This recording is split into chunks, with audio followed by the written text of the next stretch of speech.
নেতা এমন হতে হবে যিনি তার কর্মীদের বা তার অনুসারীদের পায়ের আওয়াজ পর্যন্ত চিনে।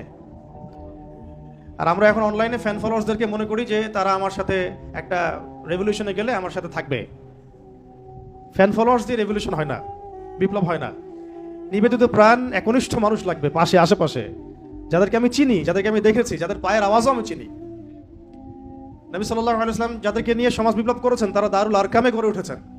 প্রতিদিন দেখা হতো, সাক্ষাৎ হতো, 5 ওয়াক্ত নামাজও দেখা হতো, তাই না? একে অপরকে জানতেন, বুঝতেন, চিনতেন।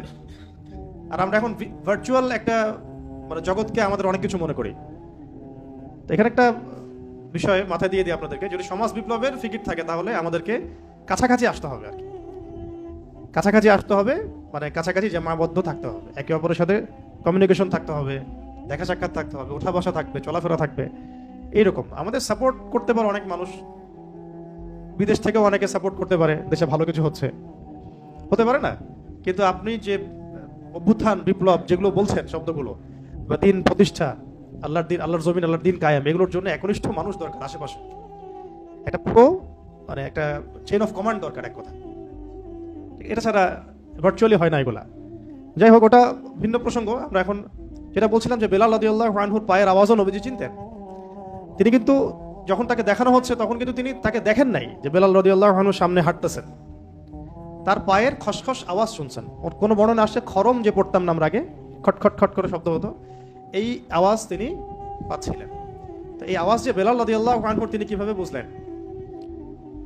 তার মানে দুনিয়াতে যখন বেলাল রাদিয়াল্লাহু আনহু তার আশেপাশে চলছেন, তার আওয়াজ তো তিনি শুনতে পাচ্ছেন, দেখছেন, এবং আল্লাহ পাক তাকে জানিয়ে দিচ্ছেন এটা বেলাল রাদিয়াল্লাহু আনহুর মর্তবা, মাকাম।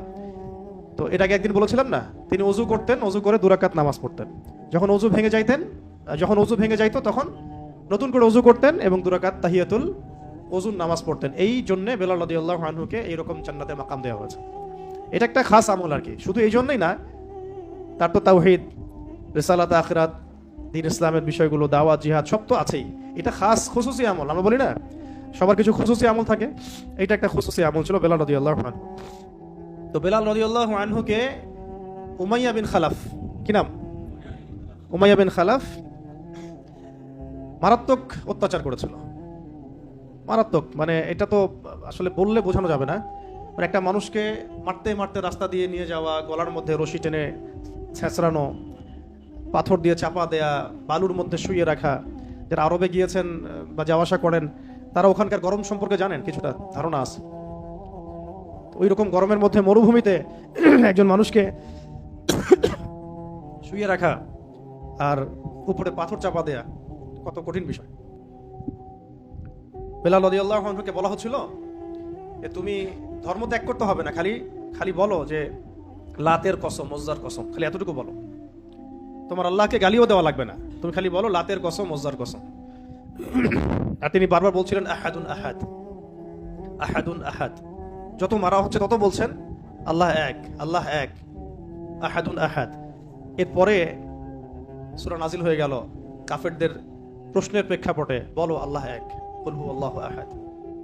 এটার সাথে বেলাল রাদিয়াল্লাহু আনহুর একটা এই আহাদ শব্দটা আল্লাহ পাকের কাছে এতই কবুল হয়ে গেছে যে আল্লাহ পাক নিজের পরিচয় দিচ্ছেন প্রথম, বলো আল্লাহ এক।